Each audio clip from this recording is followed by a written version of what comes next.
How ozone reacts with 2-methylpropane. So first structure வரைஞ்சுக்கலாம் meth, eth, prop. So prop ene கொடுத்திருக்கு. So 1 ene ன்னு அர்த்தம் இது அப்படிதானா. So first positionல ene போட்டுட்டேன், second positionல methyl group 2-methyl ன்னு போட்டுருக்கேன். So rest everything hydrogen use பண்ணி balance பண்ணிக்கோங்க. ஒரு கார்பனை சுத்தி கண்டிப்பா 4 பாண்ட் இருக்க மாதிரி பாத்துக்கோங்க. ஓகேவா? So இப்போ first இது கூட நீங்க ஓசோன் போட்டீங்க அப்படின்னா first உங்களுக்கு என்னது ஃபார்ம் ஆகும் அப்படின்னா ஓசோனைடு ஃபார்ம் ஆகும், ஒரு இன்டர்மீடியேட் மாதிரி. ஓகே, ஸோ இந்த கார்பன் இந்த சைடு CH2 இருக்கு அப்படிதானா, இந்த சைடு CH3 இருக்கு ரைட்டா. ஸோ இது ரெண்டுக்கும் நடுவில் இந்த ஓசோன் போயிட்டு இந்த மாதிரி அட்டாக் ஆயிருக்கும். ஸோ இதுதான் ஃபர்ஸ்ட் ஃபார்ம் ஆகும். ஓகே, ஸோ இதுக்கப்புறம் ரெண்டு பாசிபிலிட்டிஸ் இருக்கு. ஸோ எய்தர் ரிடக்டிவ் ஓசோனோலைசிஸ் நடக்கலாம், இல்லாட்டி ஆக்சிடேட்டிவ் ஓசோனோலைசிஸ் நடக்கலாம். ஆக்சிடேட்டிவ்.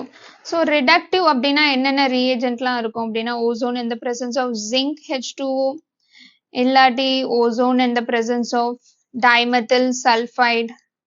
ஸோ இந்த டைமெத்தில் சல்ஃபைடே எப்படி எழுதுவாங்க, ozone in the presence of CH3 sulphide. இப்படி இது எல்லாமே ரிடக்டிவ் தான். ஓகே, ஸோ ஆக்சிடேட்டிவ்னா ozone in the presence of H2O, ozone in the presence of H2O2, இதெல்லாம் ஜென்ரலா உங்களுக்கு வந்து ஆக்சிடேட்டிவ்ல இருக்கும். ஓகே, ஸோ உங்களுக்கு ரிடக்டிவ்னா என்ன நடக்கும்னா ஜஸ்ட் இந்த இடத்துல கிளீன் பண்ணுங்க. கொஸ்டின் ரியாக்டன்ட்ல இருந்தே நீங்க ப்ராடக்ட் சொல்லி போட்டுடலாம். ஸோ இங்கேயும் ஆக்சிஜன் போடுங்க, அவ்வளவுதான். ஓகே, ஸோ உங்களுக்கு என்ன கிடைக்கும், CH3 CO CH3, அந்த சைடு என்னது CH2, இந்த சைடு CH2O இருக்கு அப்படிதானா. ஸோ O இங்க இருக்கு, அப்புறமா CH2. ஸோ பேசிக்கா என்ன கிடைச்சிருக்கு, ஒரு ஃபார்மால்டிஹைட் இருக்கு, அதுக்கப்புறமா ஒரு அசிட்டோன் ரைட்டா, கீட்டோன் இருக்கு. ஸோ ரிடக்டிவ்னா ஜஸ்ட் நீங்க கிளீவ் பண்ணி இதை மட்டும் எழுதினாலே போதும். ஆக்சிடேட்டிவ்னா அதே மாதிரிதான், ஃபர்ஸ்ட் கிளீவ் பண்ணி எழுதிக்கணும். ஸோ கீட்டோன் வந்து மாறாது, ரிடக்டிவும் சரி ஆக்சிடேட்டிவும் சரி. ஃபர்தர் ஆக்சிடேஷன் கீட்டோன்ல பாசிபிள் கிடையாது, இந்த ஓசோனோலைசிஸ் கேசஸ்ல நான் சொல்றேன். So ketone will be same, ரிடக்டிவ்ல கீட்டோன் கிடைச்சாலும் அதே தான், ஆக்சிடேட்டிவ்ல கீட்டோன் கிடைச்சாலும் அதே தான்.